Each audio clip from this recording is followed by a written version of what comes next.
Sumubak sungkem rasa hadapi tias saking pangawasaning Gusti ingkang akarya loka ya Gusti kang maha suci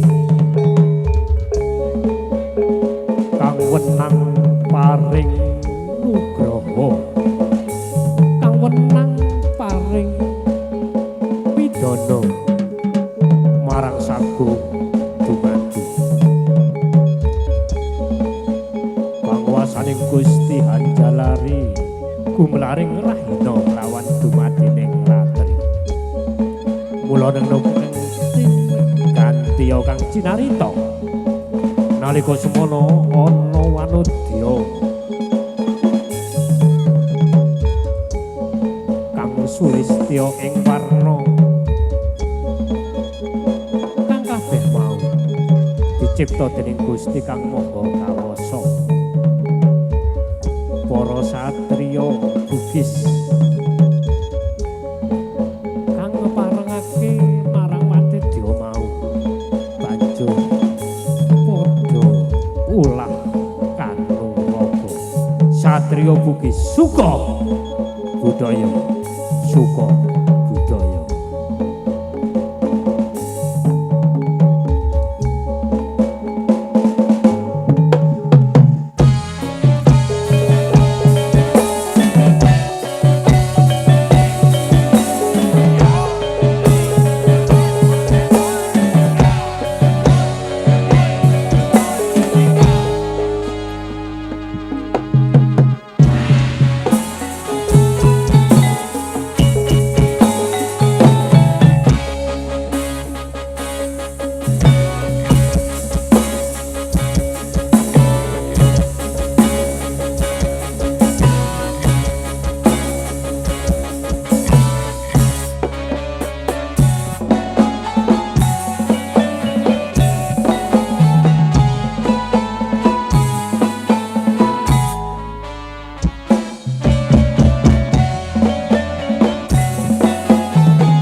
kodrat sifat manungsa kebak nafsu angkara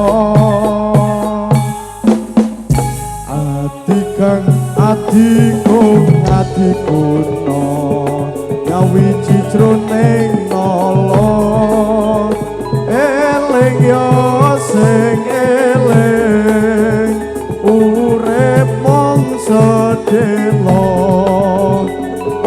jodoh sembrono Priantara Harjo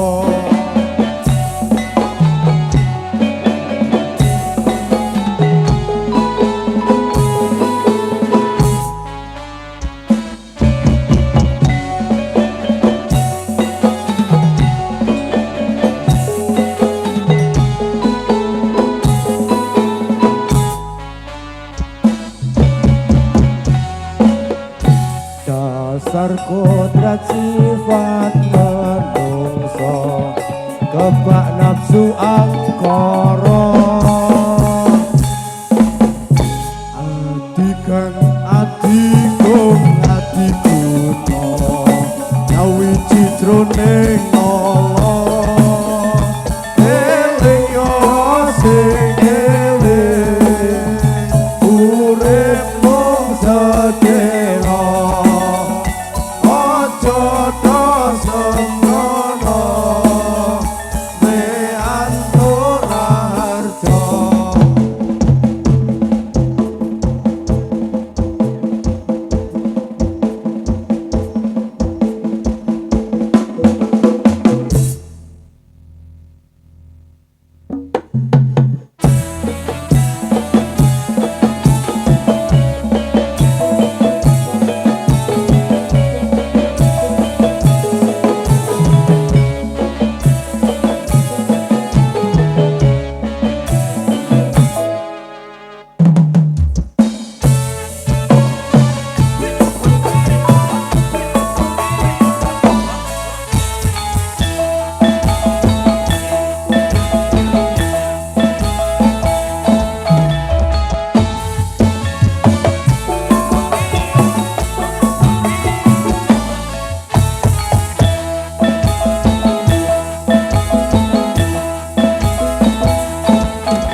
Hadirin, rekan-rekan dan juga para penonton semuanya, dari Sukobojoyo break sejenak. Kesempatan hari ini atau kesempatan saat ini dari tuan rumah Bapak Wisnu Sutardi akan memberi sambutan untuk penjenengan semuanya. Kesempatan malam hari ini sambutan dari keluarga akan disampaikan oleh beliau yang terhormat Bapak Sungatno. Dan juga Bapak Sungatno didampingi segenap keluarga dari Bapak Wisnu Sutardi. Kepada beliau-beliau yang sudah kami panggil untuk segera naik ke panggung. Waktu dan tempat dipersilahkan kepada Bapak Sungatno dan juga Bapak Sutardi sekeluarga. Terima kasih.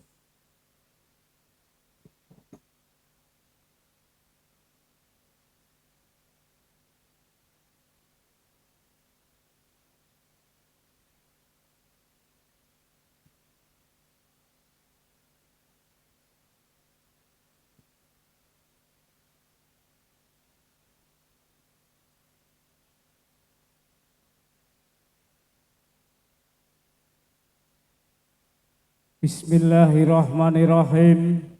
Assalamualaikum warahmatullahi wabarakatuh.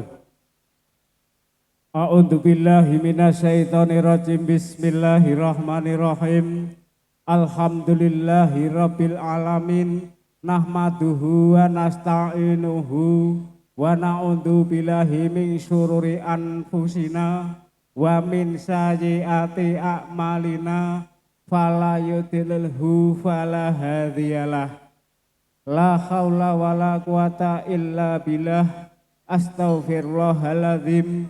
Innallaha ghafurur rahim. Amma ba'd. Nuwun kawula nuwun kunjuk wonten ngarsanipun para pamriksa kakung Sumana Putri ingkang satuhu kinabekten, para tamu undangan ingkang bagya mulya, langkung-langkung panjenenganipun para sesepuh minangka tiyang sepuh kula ingkang dipun sepuhaken wonten ing Padekahan Sukorejo ingkang satuhu kawula hormati. Datan katalumpen panjenenganipun para alim, para ulama ingkang rinten dalu tansah sumanding kitab suci wahyuning ilahi minangka panuntun kiblating panembah ingkang satuhu luhuring budi. Kunjuk wonten ngarsanipun para tamu, para lenggah ingkang dahat sinuba ing pakurmatan. Sakdereng sasampunipun kawula nglajengaken miwiti matur wonten ngarsa handika para lenggah sedaya langkung rumiyin. Sumangga panjenengan sedaya para pamriksa kakung putri dalasan kula tansah kula dherekaken manjataken raos puji dalasan syukur wonten ngarsanipun Gusti ingkang Maha Agung awit kawontenan katitik dalu kalenggahan piniji puniki kita lan panjenengan sedaya tasih saged dipun keparengaken kembal manunggal napa dene mirsani hiburan sauntawis sedaya tansah manggih wilujeng tebih saking sambikala. Allahumma sholli ala sayyidina Muhammad. Sholawat saha salam mugi katur dumateng junjungan kita Nabi Agung Muhammad sallallahu alaihi wasallam, salah satunggaling nabi saha rasul wonten ing kalodhangan dalu kalenggahan punika ingkang sampun paring syafaat lan hidayah dumateng panjenengan sedaya dalasan kawula sumrambah dumateng panjenenganipun Bapak Wisnu Sutardi, Ibu Sri Lasemi Mandap keluarga agung. Para pamirsa kakung Sumana Putri ingkang satuhu kinurmat. Saderengipun kawula tansah nyuwun gungingsih samudra pangasami awit kawula kumawantun nyigek panjenengan sedaya ingkang katemben eco sekeco pinarak lenggah ngiras pantes hamirsani seni budaya Jawi saking dukuh tempel wewengkon Kelurahan Gladaksari Kecamatan Kabupaten Boyolali wonten ing kalodhangan dalu kalenggahan punika kawula piniji saking panjenenganipun Bapak Wisnu Sutardi Ibu Sri Lasemi Mandap Keluarga Agung. Menggah ingkang angka sepisan ngaturaken pambagya arja wilujeng dhateng para pamirsa para tamu kakung Sumena Putri.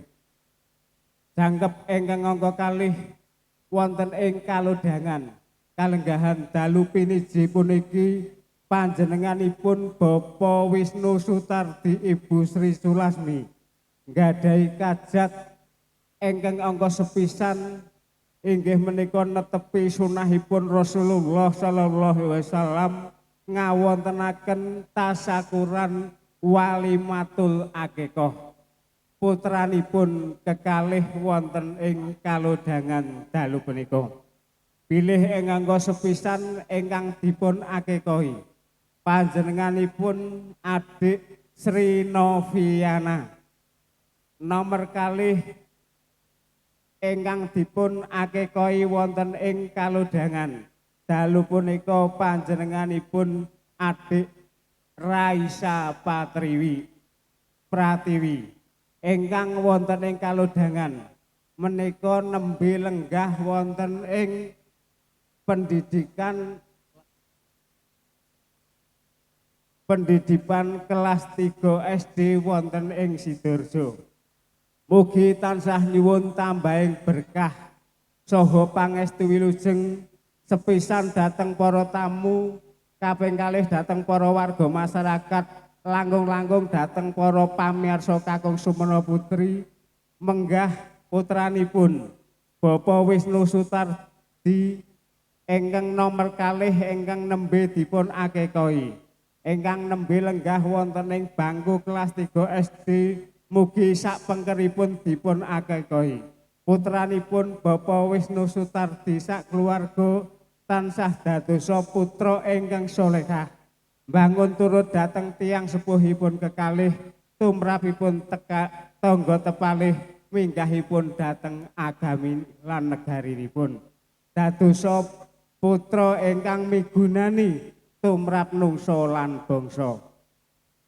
Menggah ingkang kalih kalodhangan dalu punika ingkang dipun akikahi panjenenganipun adik kula Sri Noviana ingkang nembe kewala kemawon kajatukrami kalian putra pawestrinipun Bapak Muklis Ibu Purwanti ingkang mijil saking Bulu Rejo Mojorejo wewengkon Kecamatan Cepogo Kabupaten Boyolali dinten ingkang sampun kapengker inggih menika wonten ing kalodhangan dalu punika ngiras pantes tasakuran walimatul ngurus. Para pamirsa kakung Sumena Putri, para warga masyarakat Dukuh Sukoharjo, para tamu undangan ingkang bagya mulya.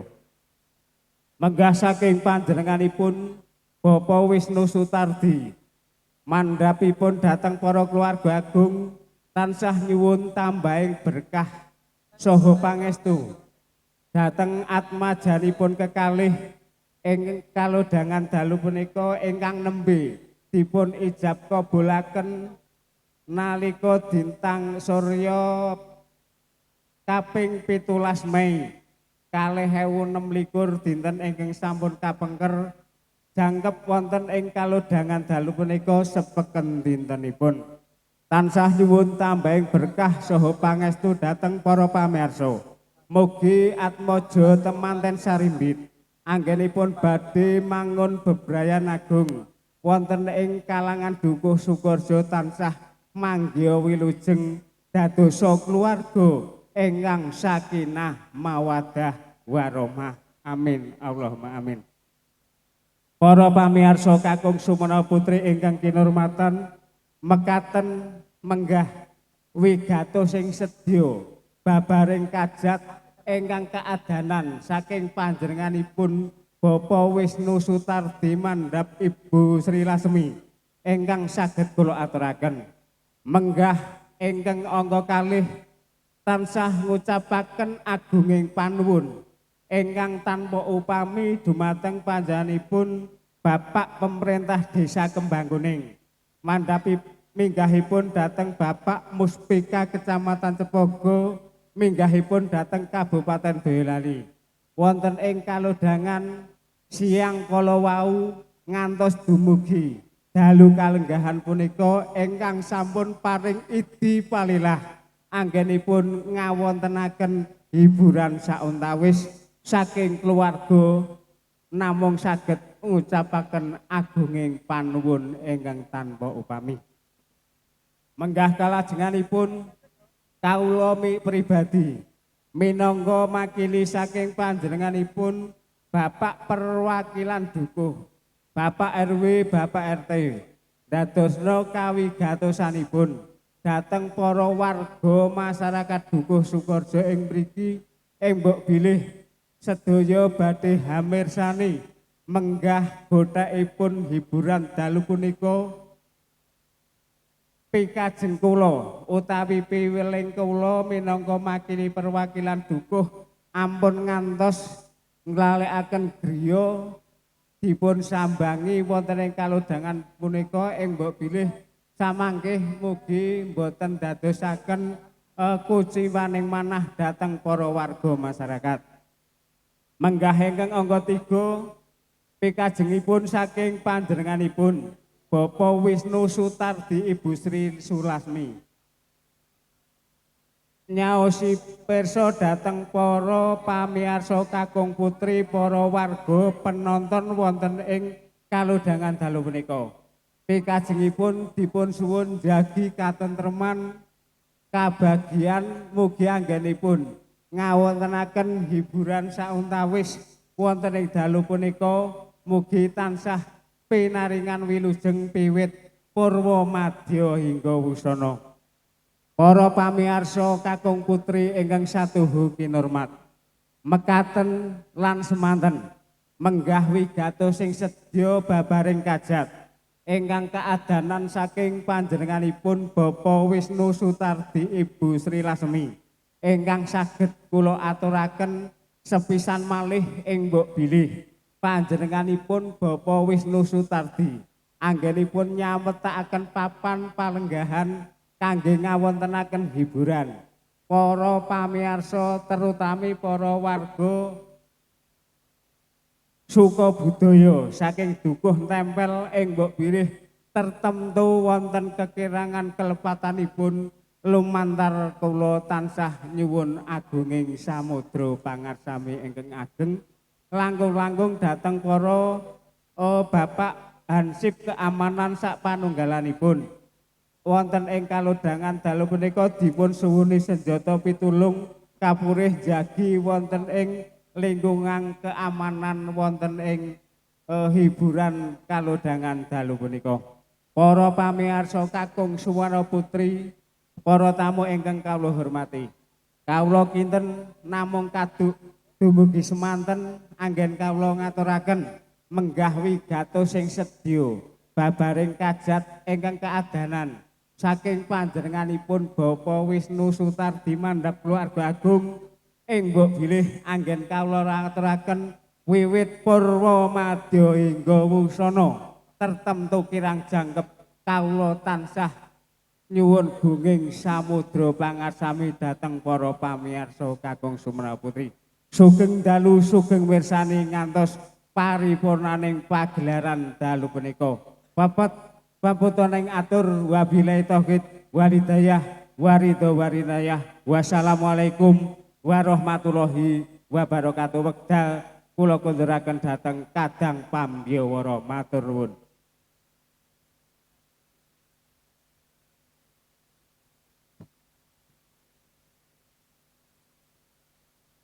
Matur sembah nuwun kunjuk panjenenganipun Bapak Sungatno. Kula minangkani sedaya keluarga saking panjenenganipun Bapak Wisnu Sutardi tansah matur gunging panuwun ingkang tanpa upami. Marsanipun para pamirsa budaya sugeng dalu sugeng hamirsani malih prikoncot saking suka budaya tarian Satrio Bugis.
Amba berpagelaran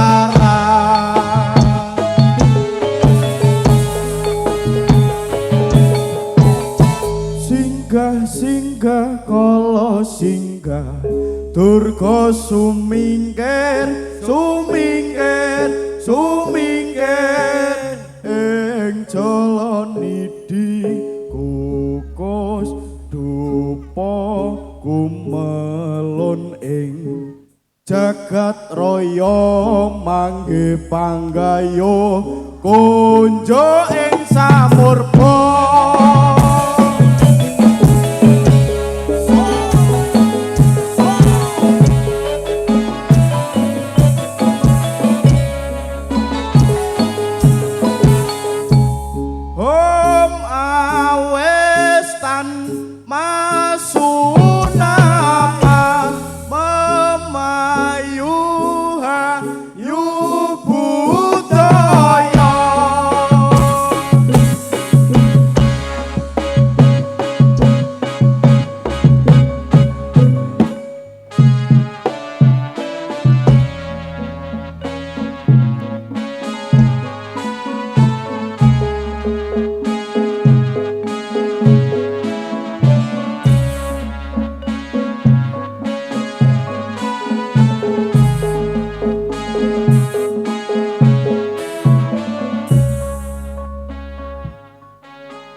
Kang Mas Bugis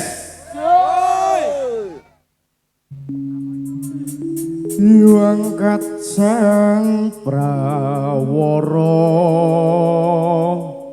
Kuswa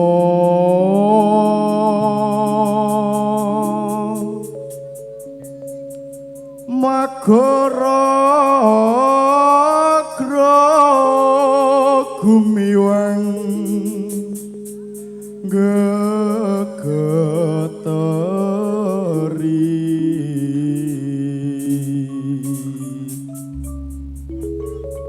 swaraning tata gumurung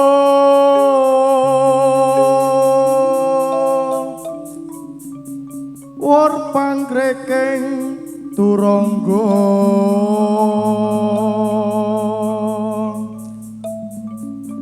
bende beri monyo sauran mangunggung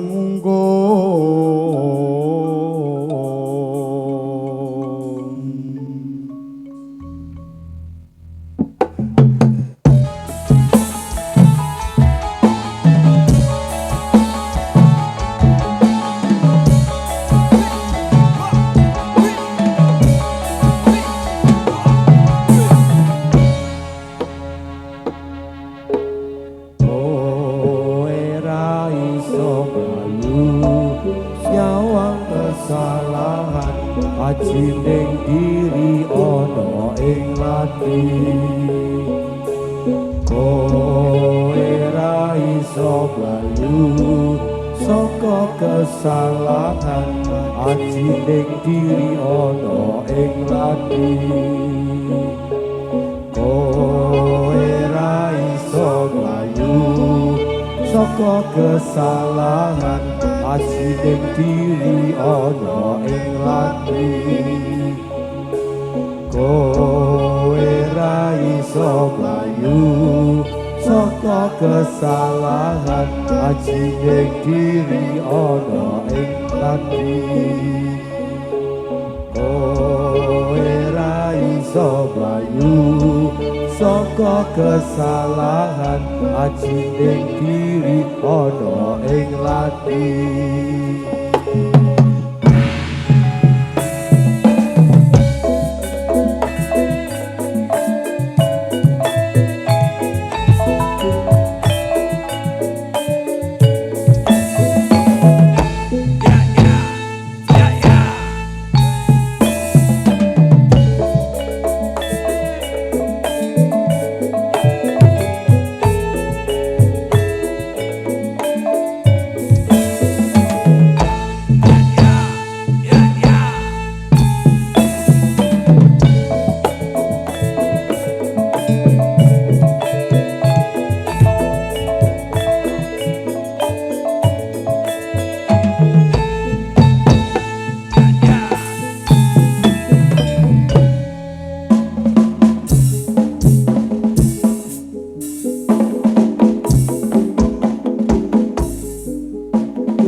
Hadirin, rekan-rekan dan juga para penonton semuanya, telah kita saksikan bersama hadirnya keluarga besar dari Suko Budoyo yang telah menyajikan satu tarian untuk Anda semuanya untuk dengan semuanya pada kesempatan malam hari ini.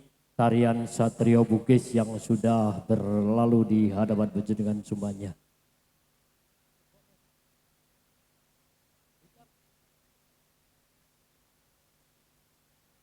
Hadirin, rekan-rekan dan juga para penonton semuanya, masih ada 2 tarian yang akan disajikan kesempatan malam hari ini. Ada tarian Angguk Putri dari Suko Budoyo dan juga